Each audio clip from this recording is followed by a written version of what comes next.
Assalamualaikum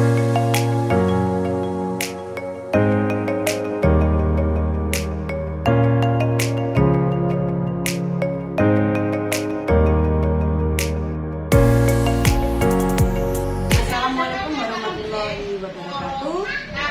Saya Eka Ernawati, calon penggerak angkatan 9, Kecamatan Tambak Romo, Kabupaten Pati.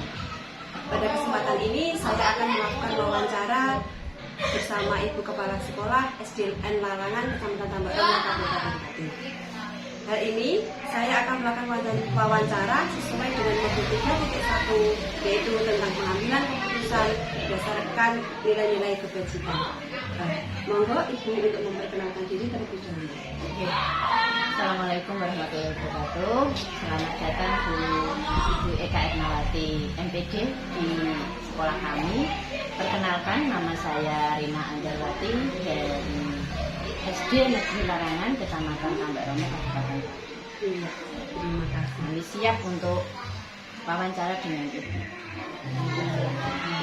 Ini ada beberapa pertanyaan-pertanyaan yang saya akan wawancarai kepada Ibu Kepala Sekolah. Untuk pertanyaan pertama, yaitu selama ini bagaimana Ibu dapat mengidentifikasi kasus-kasus yang merupakan dilema etika atau rujukan moral? Ya, di setiap sekolah selalu ada kasus dan ada permasalahan. Namun kami menyikapi permasalahan itu dapat diidentifikasi sebagai dilema etika atau rujukan moral melalui kondisi permasalahan. Itu dilihat bagaimana hal tersebut mempengaruhi lingkungan sekitar agar tercipta suasana yang kondusif. Berarti pertama-tama itu mengidentifikasi dulu ya? Iya. Untuk pertanyaan yang kedua itu, selama ini bagaimana Ibu menjalankan pengambilan keputusan di sekolah Ibu? Terutama untuk kasus-kasus di mana ada dua kepentingan yang sama-sama benar atau mengandung nilai kebajikan. Iya. Ketika ada kasus dan sama-sama benar, maka kami komunikasi dulu dengan teman-teman dan dengan murid dan melihat skala prioritas permasalahan yang mana yang lebih dulu harus diselesaikan, meskipun kadang permasalahan bertentangan dengan hati nurani. Sebisa mungkin kita melihat secara objektif mana yang lebih benar dan yang lebih baik kita dahulukan. Jadi setelah didahulukan, nanti selanjutnya masalah selanjutnya mengikuti. Jadi kita selesaikan dengan berkomunikasi dengan berbagai pihak. Ya, jadi dengan kesimpulan berarti melihat skala prioritas permasalahan terlebih dahulu. Iya, bisa. Yang mendesak yang diselesaikan. mendesak. Iya, yang mendesak diselesaikan dulu. Untuk yang soal nomor 3 itu langkah-langkah atau prosedur apa, seperti apa yang biasanya Ibu lakukan selama ini? Ya, langkah-langkah prosedur yang kami laksanakan, yang pertama yaitu mengidentifikasi masalah yang terjadi, apa yang menjadi inti permasalahan. Kemudian permasalahan tersebut harus dikaji dan dianalisis untuk melihat secara rinci detail masalah tersebut, diidentifikasi siapa-siapa yang terlibat, kemungkinan efek dari permasalahan ini bagi lingkungan sekolah, ya, bagi masyarakat itu harus kita identifikasi, ya. Kemudian skala prioritas dari pengambilan keputusan itu juga dilakukan sesuai prosedur, ya, mulai dari kepala sekolah, tim dan unsur-unsur yang terkait. Ya, kita ajak komite dan masyarakat, wali murid, ya, kita undang ke sekolah kami dan membicarakan masalah itu bersama. Akhirnya ditemukan titik temu. Seperti itu. Mengidentifikasi, terus mengkaji, menganalisis secara rinci ya. Untuk yang keempat, hal-hal apa saja yang selama ini Ibu anggap efektif dalam pengambilan keputusan pada kasus-kasus dilema etika? Yang dikaji dan dianalisis mendalam itu adalah setelah identifikasi. Setelah diidentifikasi, maka kami bersama tim, misalnya ya masalah kekerasan mungkin ya. Kita itu sekolah kan sudah punya SK, TP, KSP. Nah, itu kan ada timnya.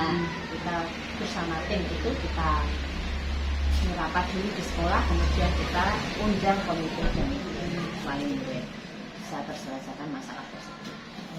Berarti intinya itu mempunyai tim untuk penanggulangan pasti ya?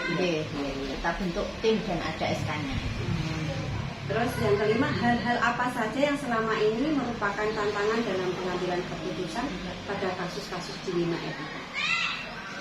Selama saya menjadi kepala sekolah di SD Negeri Larangan, alhamdulillah tidak terjadi pro ataupun tidak terjadi kontra di lingkungan kami, karena kami benar-benar melaksanakan sesuai dengan identifikasi masalah terlebih dahulu, dan kami adakan pendekatan dengan masyarakat melalui komite sekolah. Kita berdayakan komite sekolah. Jadi alhamdulillah ketika ada masalah kita komunikasi, identifikasi dulu, terus kemudian kita selesaikan dengan komunikasi. Jadi kita sering rapat bersama setelah pulang sekolah dengan pihak terkait. Berarti intinya itu lebih menekankan komunikasi atau musyawarahnya ya? Terus yang selanjutnya, apakah Ibu memiliki sebuah tata cara atau jadwal tertentu dalam sebuah penyelesaian kasus dilema etika? Apakah Ibu menyelesaikannya di tempat, bentuk atau prosedur apa yang Ibu jalankan? Untuk pengambilan keputusan pada permasalahan, kami sudah melalui prosedur yang baik dan efektif. Bentuknya adalah dengan mengadakan rapat, ya, kemudian dibuat SK keputusan, undangan rapat, notulen, ya seperti itu. Kemudian ada analisisnya, maka kita pecahkan bersama dan selalu melibatkan pihak terkait dalam mengambil keputusan. Selanjutnya, adakah seseorang atau faktor-faktor apa yang selama ini mempermudah atau membantu Ibu dalam pengambilan keputusan dalam kasus-kasus dilema etika? Bantu kami, yaitu ada tim, ya. Tim itu terdiri dari untuk SD itu antar kepala sekolah dibantu. Ada tim tadi, kalau untuk penanggulangan bullying ada SK-nya. Terus tidak ada lagi kepala sekolah karena susunannya langsung ke guru kelas, jadi ya, rekan sejawat. Ya. Terus rekan sejawat itu adalah teman kami di sekolah dan perwakilan dari tenaga pendidik, dan dalam melakukan solusi dari suatu permasalahan yang berat tidak saya putuskan sendiri, melainkan saya adakan musyawarah dengan tim tadi dan rekan guru agar menemukan solusi terbaik dari suatu masalah. Ya, berarti ada tim yang membantu, mulai dari rekan sejawat dan ada pihak-pihak yang terkait ya. Pokoknya intinya tidak sendiri lah, seperti itu ya Bu ya.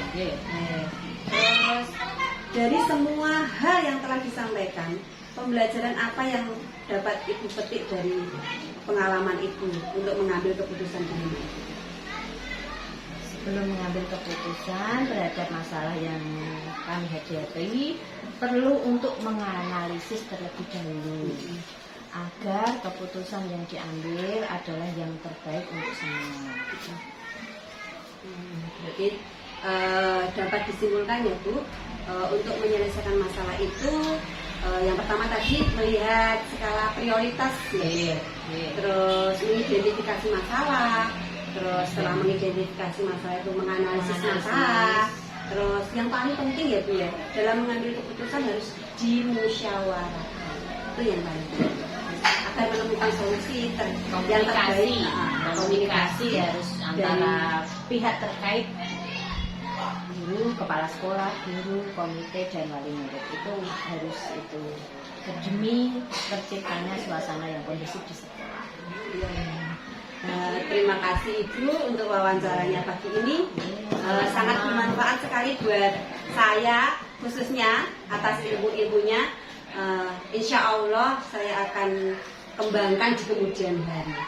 Matur suwun. Wassalamualaikum warahmatullahi wabarakatuh. Waalaikumsalam warahmatullahi wabarakatuh.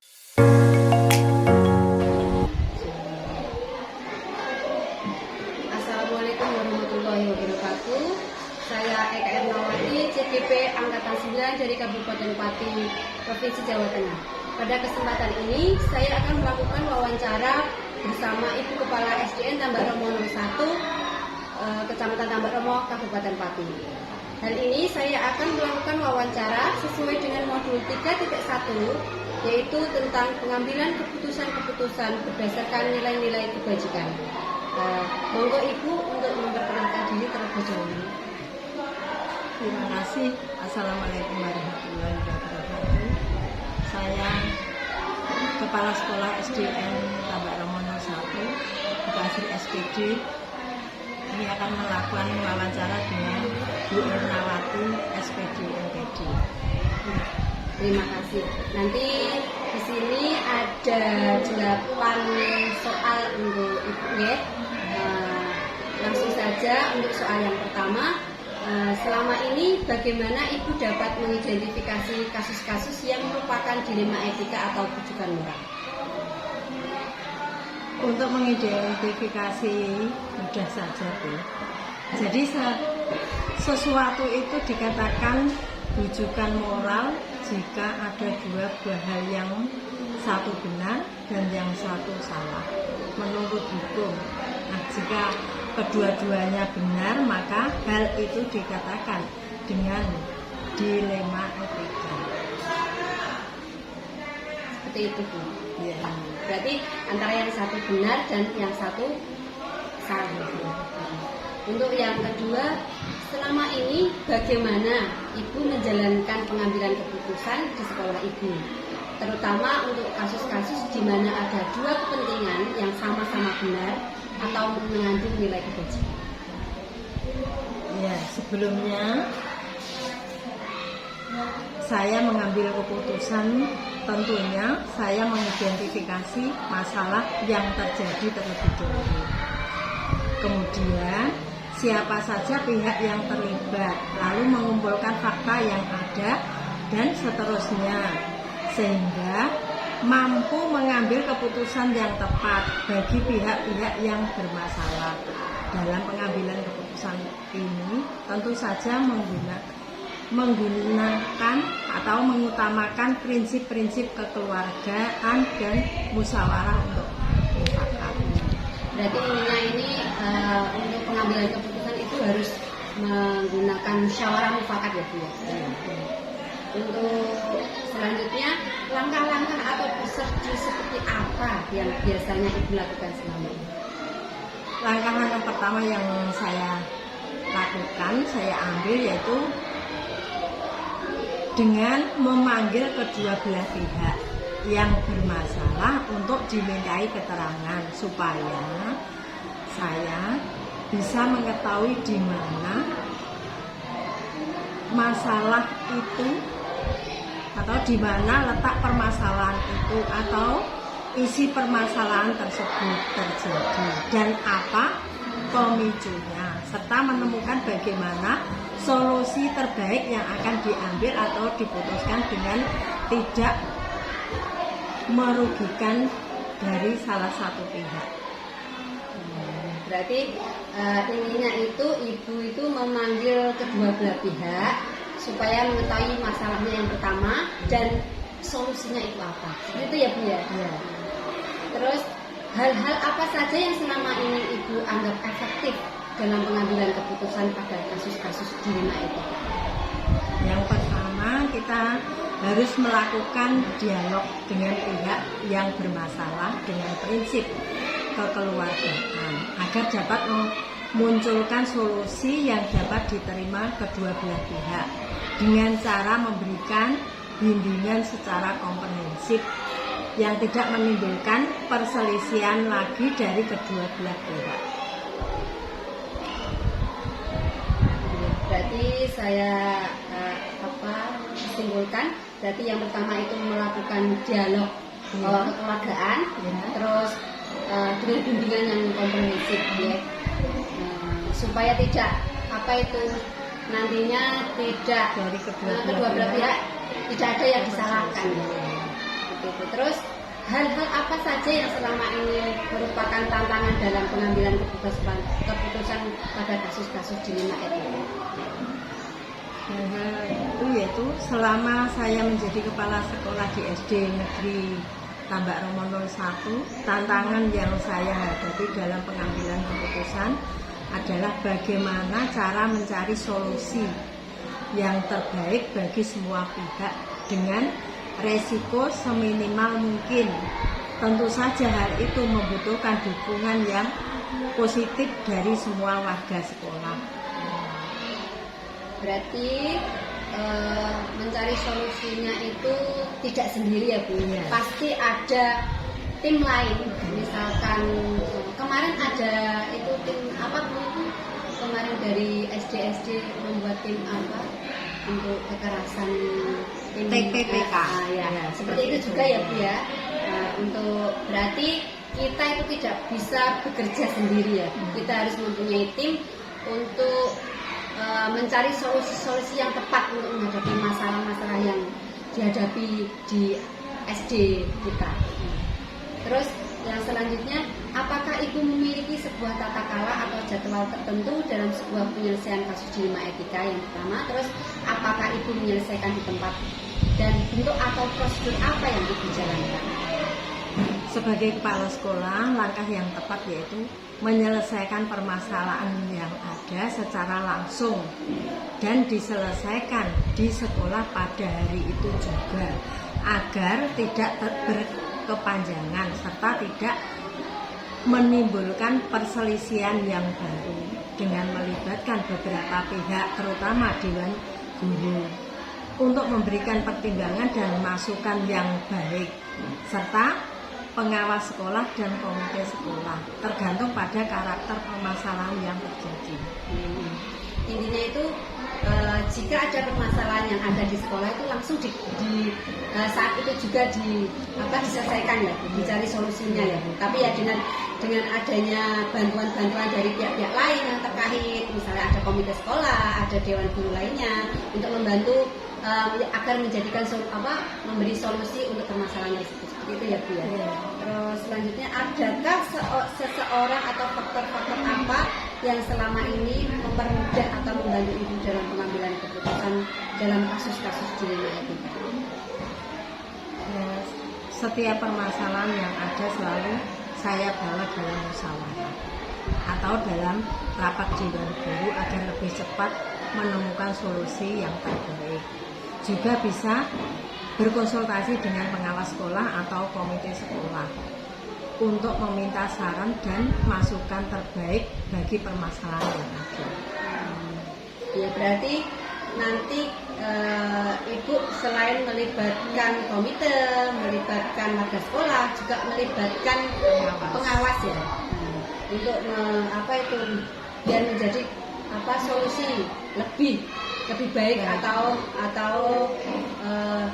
terselesaikan pada saat itu juga. Terus selanjutnya, dari semua hal yang telah disampaikan, pembelajaran apa yang dapat Ibu petik dari pengalaman Ibu untuk pengambilan keputusan dilema itu? Untuk pengalaman yang diambil yaitu sebagai kepala sekolah dalam pengambilan keputusan apapun harus berdasarkan kesepakatan bersama yang dihasilkan dari musyawarah untuk mufakat, serta membiasakan diri untuk bertanggung jawab atas setiap keputusan yang telah ditentukan. Karena bekerja sebagai tim lebih ringan dalam menyelesaikan permasalahan daripada bekerja sendiri-sendiri. Selain itu, komunikasi yang baik pada setiap elemen warga sekolah juga sangat menentukan cepat lambatnya penyelesaian masalah yang ada. Seperti itu ya Bu. Ya, dapat saya simpulkan tadi dari pembicaraan kita, berarti kalau menyelesaikan masalah itu harus harus dengan musyawarah yang pertama ya Bu ya, musyawarah mulai dari pihak-pihak yang terkait, yang bermasalah, orang tua pastinya, kalau dari pihak murid, terus ada rekan guru, tim-tim kita untuk menyelesaikan membantu kita untuk menyelesaikan masalah sehingga kita tidak sendiri juga untuk menyelesaikan masalahnya. Terus ada lagi tadi apa Bu selain dari tim untuk penyelesaian masalah Ya, untuk pengambilan masalah dikonsultasikan tadi dari pihak-pihak yang terkait juga, yaitu dari pengawas maupun dari komunitas. Ditambah konsultasi untuk misalnya ada kita belum menemukan titik temunya ya, kita konsultasikan ke yang lebih yaitu kalau di pihak sekolah itu pengawas sekolah gitu. Terima kasih untuk wawancara pagi ini sangat bermanfaat sekali buat saya. Atas ilmu-ilmunya insya Allah saya akan kembangkan di kemudian hari. Cukup sekian Ibu, terima kasih. Wassalamualaikum.